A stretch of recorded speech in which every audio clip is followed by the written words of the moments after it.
All right, cheers. Nice to see you. Thank you for coming in. Cheers to a happy Monday. Absolutely. Worst place to start the week?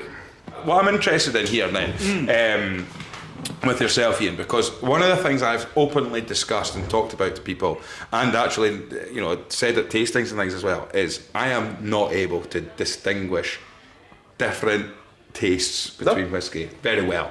No, and I again, I mean, Graeme and I have talked about this. I'm kind of the same. I don't think I have a brilliant palate, if we're being honest with you. I'll enjoy whiskey and I love it, but in terms of, I sit with, when we're kind of humbled almost a wee bit when we have Chuck Kerr or even Ross Barr on, and they're saying, oh, it tastes of custard cream and da-da-da, and I'm like, now I get it, but I've never been able to say that. Has Ross ever showed you how to do it, though? Because that's the thing. Well, maybe I've just got an uneducated palate. So how do you've been trained, you've obviously had some sort of skill set in that. And I mean, would you call it a skill?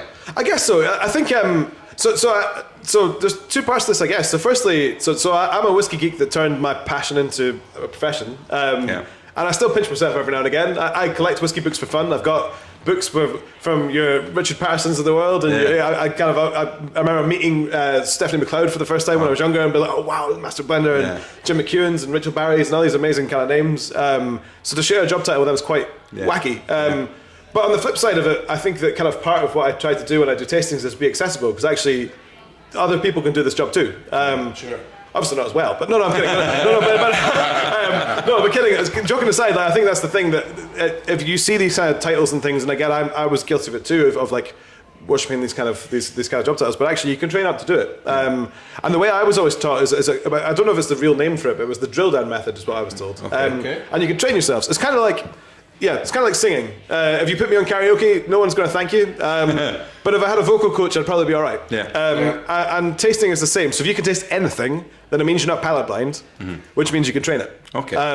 So the drill-in method is challenging yourself to identify flavour one step beyond where you're at. So if you say, this smells fruity, the next question will be, well, what kind of fruits is it? And it doesn't have to be specific. You don't have to say, mandarins. But if you say, okay, I think it smells like berries, or it smells like orchard fruits, or it smells like citrus, then that's great. And then you stop there. The next thing is, when you smell again, if it's citrus, what kind of citrus is it? Or what kind of berries are they? And then are they cooked? Are they fresh? Are they? And when you do that, subconsciously you start training yourself to be able to jump to that the next time. So when you smell grapefruit the next time, you can jump straight to grapefruit rather than going down that process. And then the next part is then we'll find something else. So when you think you've got it nailed, pick a different thing. So is it nutty? Is it smoky? Is it spicy? Is it whatever else? And you can challenge it, and you do it as baby steps. So I've done that over years, I guess. So I've been working, this year I'll be 15 years in the industry, which is quite cool, on various formats. But I guess that, I spend a lot of time tasting things. But a lot of it is building that repertoire. It's the same with how blending works, I guess. So in my head, I have a kind of web of what distilleries taste like, and that's the next thing. So the blending side of it then, because one of the big things that we talk a lot about is, it's funny, people will often talk about blends. We're big on blends. We always say the whiskey industry stands on blends. Yeah, right? I agree. Yeah. But also at the same time, you'll get plenty of people who will say, a blend's crap, I'm not going to drink a blend. But at the same time, that concept that actually, if you drink single malt whiskey, it has been blended of just casks from within one distillery. And your job then is, over the two distilleries that you've got, is how do you match those casks up? Now, some of the ranges that you've got in front of us won't just be, you've given me the Madeira cask there. Is that 100% Madeira casks that's in?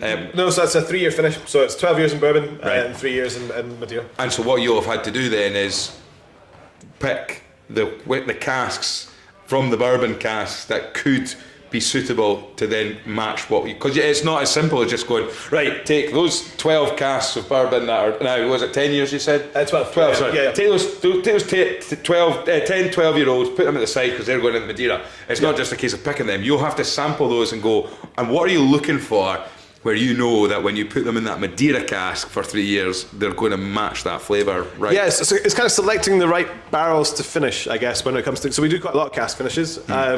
I really like finishing rather than full maturation because it gives you a kind of best of both worlds. So for both of our spirits, both Tomintoul and Glencadam, they're quite light spirits in different ways. Glencadam's kind of a bit heavier but very fruity. Tomintoul is very creamy and nutty.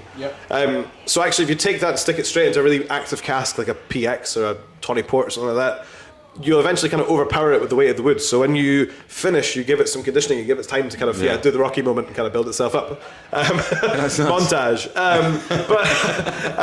So yes, but then we wouldn't pick the most active, most robust casks to finish, because why would you take a really full flavored thing and then try and hit it with something else that's full flavored? So we were looking for casks that are going to take the flavour well, and I guess that kind of comes down to a bit of practicing and of kind of knowing, okay, well, these flavours are good, but they'll be enhanced by certain wood types, and knowing that they're too active, we'll leave them as all bourbon, or whether these ones need something else. Maybe they're too light for the finish we have in mind. We'll maybe use it for a wine finish or something a bit lighter. White wine, red wine finish would be contradictory. But that's it's just a case of kind of recognising those flavours, I guess. And are you dealing directly with the distillate, like the distillate that's coming off? Like, so are you dealing with, as it's coming out of the spirit still, the spirit safe? Are you dealing with that and then going and working on that character before it goes into the wood? Not really. So that's Robert's job. Right. So Robert Fleming's our master distiller. Right. So he's a 4th generation whiskey maker. Wow. If I can get him on the podcast for you. 4 generations at Glencadam? No, so the previous 3 were at Glenlivet. So he grew up. He grew up in Glenlivet Distillery. Wow. So he's got great stories about cooking eggs in the furnaces and all sorts of things. Quite cool. But if I could get him on your podcast,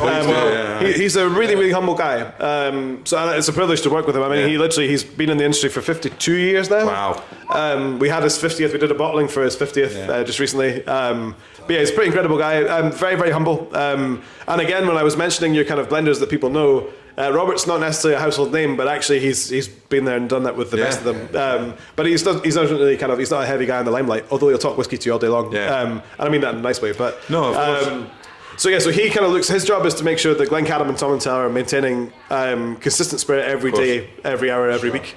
And then we have Douglas, who's the distillery manager at Glencadam, who kind of sorts that side. Robert's based at Tomintoul, but is over the sites. So my job really is kind of looking at it after it's had a bit of time in wood. So I will be involved for maybe spirit analysis. So if there's something that's not quite right, or they've changed the cuts, then they bring me in to give it a sniff. But really all the managers at both sites are able to identify differences. So if there's a difference, then they'll call me to have a look.